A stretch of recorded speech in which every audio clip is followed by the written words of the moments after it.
Hello and welcome to the English capsules. Today we have a coffee break, a special capsule, in which we have an interview with a special guest. On today's coffee break, international exams. Our interviewee is María Pía Filippini. Get your coffee ready and let's get started.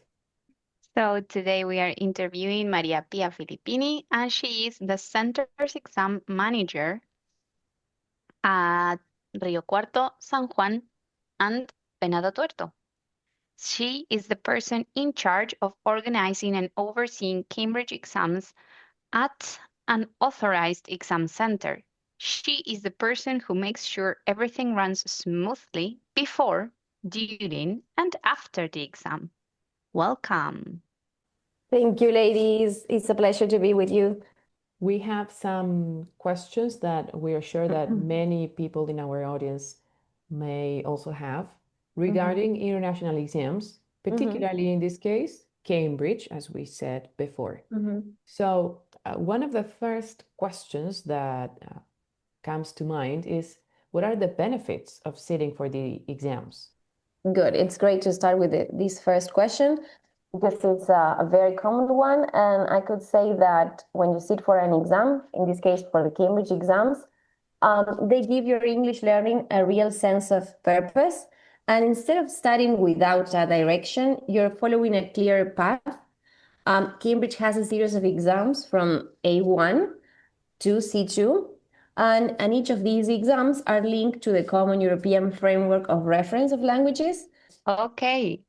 So could you tell us what that is? Because probably our audience is not familiar with the term. Good point. Yes, I think that only teachers are familiar with this framework. And it's an international standard for describing language ability.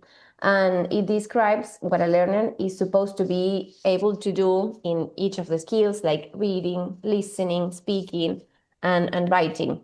And this is a guideline, a framework used to describe the achievements of a learners of a foreign languages. It's not only in English, but it's also in all the languages. I have seen that in Italian and in Spanish. You also have a framework. Exactly. So for all the people in our audience who are teachers, you know that this establishes like a criteria, and normally we have the rubric of what is expected from the learners in each of the levels, right?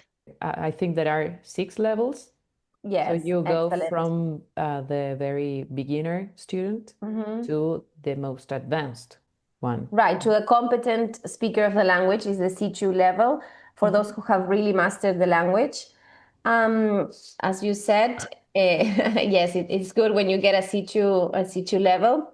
And the idea of this framework is to make it easier for educational institutions, employers to evaluate the language. Also for teachers, it's useful to know the English level that a student has, a student or a future employee. So it's great to know where that person stands for in terms of their language abilities. Yes, and it is standardized and it is international. So if you have, let's say, a B1 level of English here in Argentina, you have it around the world also. Why these qualifications are so important, and is what you have just said, is that they're recognized by more than 25,000 organizations worldwide.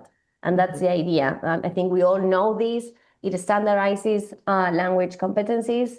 And, well, if you go to university, to a job, I don't know, if you're applying for a scholarship or a visa, well, it opens opportunities. And that's the thing about these exams. I think that it's interesting that you're mentioning that this is not just only for students. This is also for professionals who are in need of a certificate. And it's very important to highlight that these certificates are like validated. They have the backup of an institution. It's not the same as if your English teacher gives you a certificate saying, yes, you have accomplished Junior 5. And what is the equivalent in levels of Junior 5? Because that is also that is what I was saying. It is standardized because if you go to an academy of languages and they have junior 5, then you move to another one and maybe they don't have junior 5 and they have kids 7. I don't know. So the names are different, but Yes. you never know the level. So this is what it gives you, an standardized. If you have a certificate, it's easier for the person who is interviewing you to say, okay, you have sat for the A2K exam. I know what you can do because you have sat for that exam. That's Right. the idea. And one last benefit I want to mention, an advantage, is that these exams test the 4 skills of the language, reading, writing, listening, and speaking. So this is a great framework to study English, to improve your learning.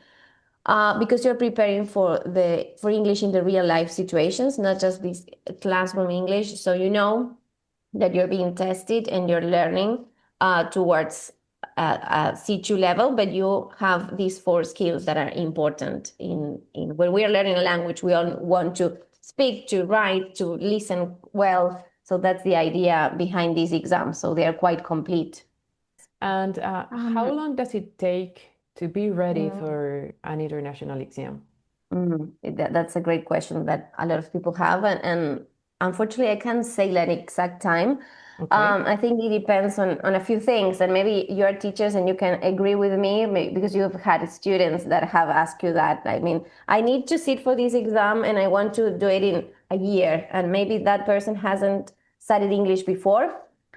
So that depends a lot on your background, on how much you have studied, on how much exposure you have to English outside the classroom, your learning style. I don't know if you've had any previous experience with exam formats. Sometimes it's advised to sit for all the exams because you are kind of learning how to sit for an exam. There are a lot of strategies that you learn, like time management, for example, on exam day. So that's useful. I have to say that that's absolutely true. As a student who has sat for PET first and advanced, almost proficiency, I didn't sit for it, but I prepared for it. Good. It's very useful when you have the practice because it's what you said, you are trained in timing, you know the tasks already, so you know how to move around the exam. And I think that's a key factor, knowing how to move around the exam. In fact, the exams are prepared for that. I mean, like they're gradually getting more difficult. So you know that it's actually what you're doing. Your language competency is getting better, and the exam follows that. You can see that each part is getting more complex. You have a reading throughout all the exams, but it is getting more complex, and you know already this strategy, and you add another strategy, and that's how your language competency is built upon the exams, and that's the great thing. So going back to the question, I can't say an exact time. I think you can talk to your teacher, and that's what we do. We work with the preparation centers, and we give them like advice on that. And each case is different, and I don't know. Also depends if you're studying individually. Is it in a group? I think that these variables Your change. personality also, Yes, maybe also your personality. motivation. If you have a goal in particular, I don't know, I want to apply for a scholarship. Okay. So I have I don't know, have something in my mind that I really need to do it for, and maybe that plays a huge role in your I don't know, motivation, and you're engaged and you're focused. I think that all the variables that are intervening in the progress. So once we have decided to sit for an exam, what are the steps to enroll for it? The first thing you need to do is to find an authorized exam center. Contact us or any center in your city, or maybe in your city there is a venue of our center, not only us. And well, they can give you the dates and the process of enrollment. Each center has a different process, but they all ask, I don't know, for your ID, to make sure that you know for which exam you're signing up. And well, basically that. And sometimes what happens is that if you do it through a preparation center, for example, your school or your language institute, so they give you everything, all the information you need to know to enroll. And it's great because you're preparing with a group, and then you go and you sit for the exam all together that day, and you share the excitement and I don't know, the feeling of The being anxiety. nervous, I the wouldn't say excitement. anxiety. Okay, well, maybe, yeah, no. Nobody's like excited that day, they're all nervous. But we try to make them have a nice day, even though there are a lot of, I don't know, standard procedures we need to follow. We try to be nice and polite so that they feel good that day, because we know that they're nervous. We've been there, so we try to make them feel. Regarding anticipation, like if I want, let's say, I want to sit for the exam in December. So when should I start for information? Well, all centers give the information on the web pages, or maybe your preparation center can give you that information. But as soon as you know, you can start researching for the different dates. There are several dates, so maybe you can check that with the authorized exam center near you. There are several dates throughout the year for you to check, so that you can talk to the center and see which fits your schedule. Sorry, I have a question regarding dates. What happens if on the examination day you cannot attend for any reason, maybe because you're ill or you had, I don't know, something unexpected an occur? emergency. An emergency, right? What happens in those cases? Yes, it's a good question that sometimes prevents people from sitting for the exams. And if something serious comes up, you should contact the center immediately, or maybe your teacher can do it. And if you provide official proof, like, I don't know, the medical certificate, it depends on the each center policy, but you can be given a refund, or they can let you reschedule the exam for another day or for another exam session. So it depends on the policies of each center, but you should always contact the center immediately. Let's go to the situation that, okay, I've already enrolled, I've been through the exam, my anxiety to the roof, because I need to know when am I getting the results? When do I know if I did it correctly? Good. There are two answers for this question, and it depends on the format that you take the exam. The paper-based exam, the one we all know, it takes from 4 to 6 weeks approximately. Cambridge is making a big effort to have the results released earlier. So I would say like 4 weeks, a month, or you can have your results. And there is another method which is new, which is the digital exams format, and you can have the results in, I don't know, 5 to 10 days. It depends if you have a weekend in between, so that's great. So this, if you're very anxious or you need your result for something in particular, this is a great option. Sure. Of course, we are replacing the shipping of the exam. So, when you finish that exam day, we packed everything and it's sent to Cambridge. So, of course, the exams need to get there. Somebody checks them. I don't know. So there is a whole process that we don't have when we have the digital exams.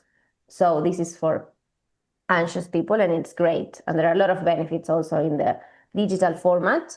So one of them is that the results are released much faster. So can you sit for a digital exam here in Rio Cuarto? Yes, we have this format. This was released last year, and we have started doing it as soon as it was released, and it was great. I don't know, people are having a great time. The system, like the program software it's used, is very intuitive. So it doesn't matter if you haven't prepared that much in that format, people are having a great time. And it's great because you can have your headphones, you type, and you have the word counter.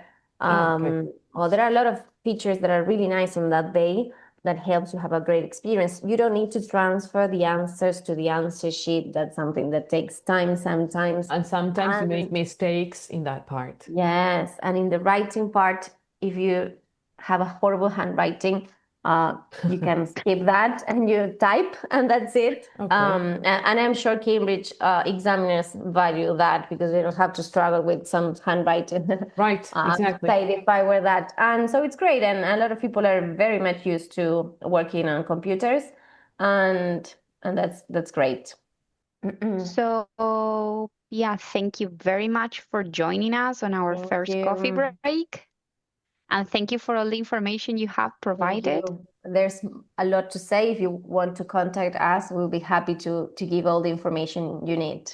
We're going to leave more information about this authorized exam center here in Rio Cuarto. We are going to leave their Instagram account so that you can also contact them if you have questions about the exams, or if you have questions about this interview, you can contact us leaving a comment below or in our Instagram Or account, if you the have English more Capsules. questions for Pia, you can leave the questions either on their Instagram account or on our Instagram account, and we will make sure that she gets the question, and whenever she can, she will answer, and we will publish it.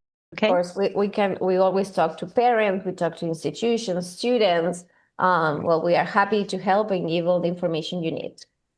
So thank you. Thank you. Thank you. It's for been a joining us. pleasure. Have a nice day. You too. So that's all for now. That's all for today. See you next time.